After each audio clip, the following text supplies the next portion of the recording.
Hi everyone, welcome back to my channel. So today is the second episode of my Hieroglyphs course series. Some of you may know that I have been studying hieroglyphics. I'm in love with all things ancient Egyptian, and I wanted to create this series to not only for me to recap things that I'm learning, but also to share with you some knowledge about ancient Egypt, their way of life, the hieroglyphics. And yeah, I find it really interesting and I want to share that with you. So today is module 2. I'm going to do this in 2 parts because this was a longer module and I don't want to make this video too long. So the second module is the ancient Egyptian view of the world, life and death. I think this was my favourite module. So the first part is about the dynasties and the kingdoms. So you had the early dynasty period, and this was the beginning of the ancient Egyptian civilization. The first pharaoh of Egypt came into power and unified the upper and lower parts of Egypt. And during this period, the hieroglyphics writing began. You then had the Old Kingdom, and the Great Pyramids and the Sphinx were built, and there was a drought and series of poverty, and this caused the kingdoms then to split. But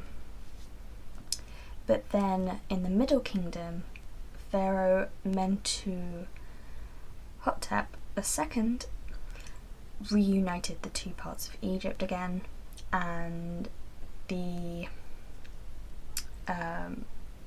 important movements of this period was that there was the removal of royal tombs near Memphis, which was the ancient capital, and they began to use irrigation to carry water from the Nile to their crops. So this was an advanced agricultural system in this world. And then you had the New Kingdom, and this was very prosperous, and this was followed by the late New Kingdom, which lasted to 343 BCE. So the next part is talking about the importance of the River Nile. The Nile was the centre of Egypt's culture. They believed that they were at the centre of the world. It was believed that the sun god Re travelled by riverboat, and water was such an important factor because it was viewed as pure and life-giving. So it was really important to the ancient Egyptians.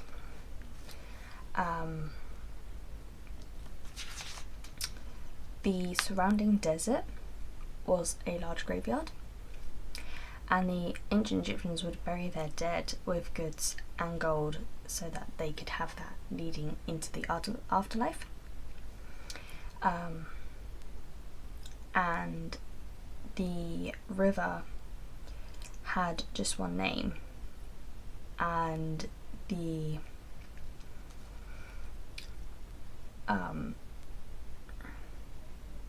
letters for that was JTRW, which meant the river. And the soil around the Nile was rich and good for food and crops, so they would grow their veg there.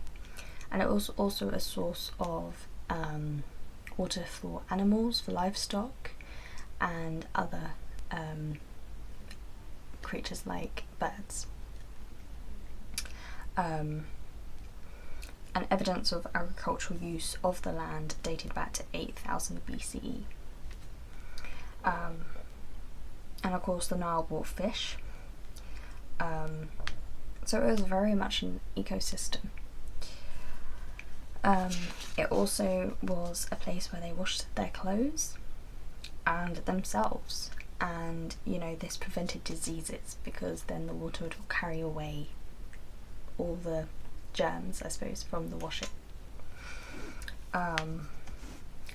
And also this is how we get our 1 year, because the Egyptians invented the 365-day calendar to predict the yearly flooding of the Nile, which is amazing because I did not know that. We have the year because of the ancient Egyptians.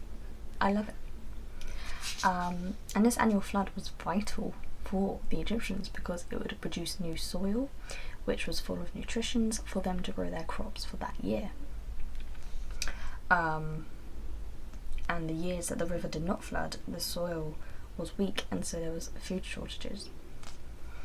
And this caused a lot of problems within the politics, unity, and within the people.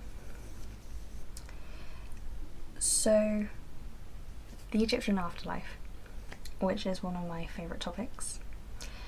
The Egyptians knew that life was short, but they knew it wasn't the end because the afterlife was the goal. And they would do all that they could in their first life to prepare for that everlasting life. And it was almost like an obsession. But it wasn't. It was just, their way of life. They didn't know anything else. And, it was all about this eternal journey. Being on Earth was just one of those steps. And, it was nice to think that death was not the end. So, each person is born with a soul.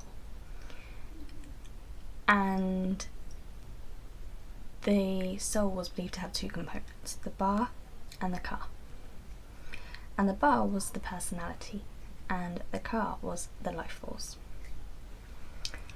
And so the soul would accompany the body throughout life. But after death, the ba, the personality, would remain in the body, and it had the ability to move into or out of a physical form. The ka entered the realm of the dead, which transformed into a blessed spirit by the gods. And it was about the journey to the afterlife. So the first part was that the ka had to journey through the realm of the dead as one with the body. And the ka could not exist without the body, which is why mummification was so important, to preserve the body so that they could travel. And what's really interesting was that the Book of the Dead is not just one book.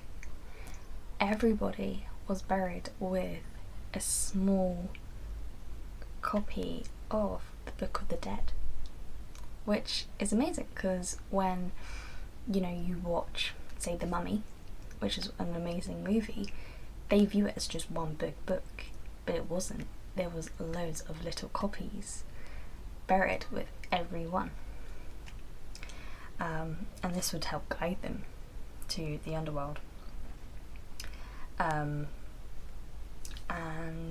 Orias, the king of the dead, would judge the ka, so the life force, and it would be deemed worthy or unworthy. And if it was deemed unworthy, the life force would be forced to spend eternity in hunger and thirst and would be fed to the monster Ammit, the devourer of souls. However, if it was deemed worthy, then it could move forward to the afterlife. So the Duat is the Underworld, the home of the gods Orias, Anubis, Thoth, Horus, Hathoth, and Manat.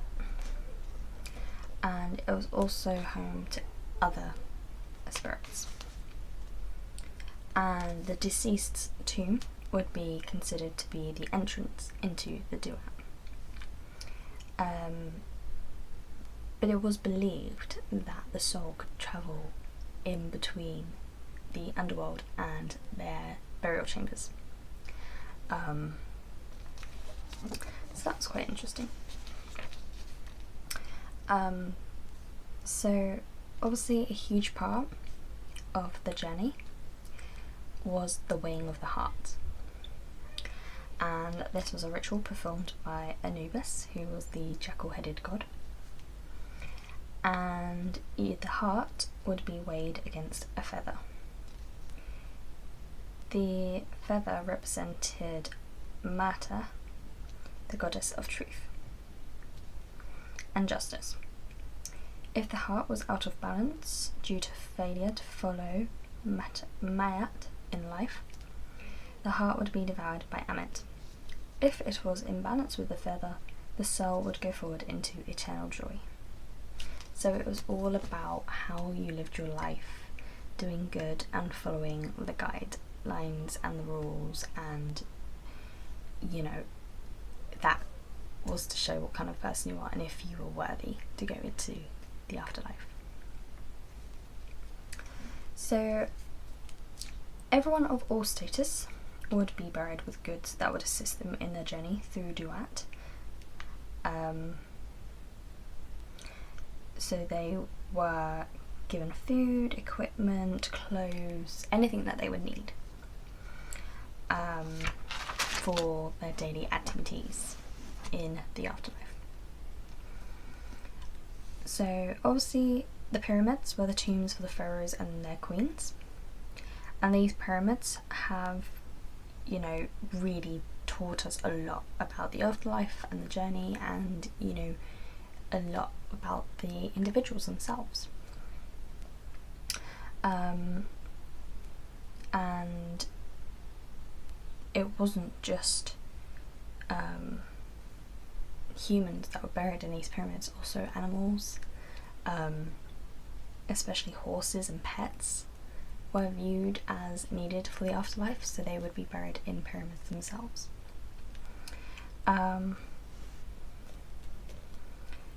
And in these tomb walls would be carved a cartouche, which was an oval with a horizontal line at one end, and this indicated that this was royalty, and it would have the name carved of that pharaoh.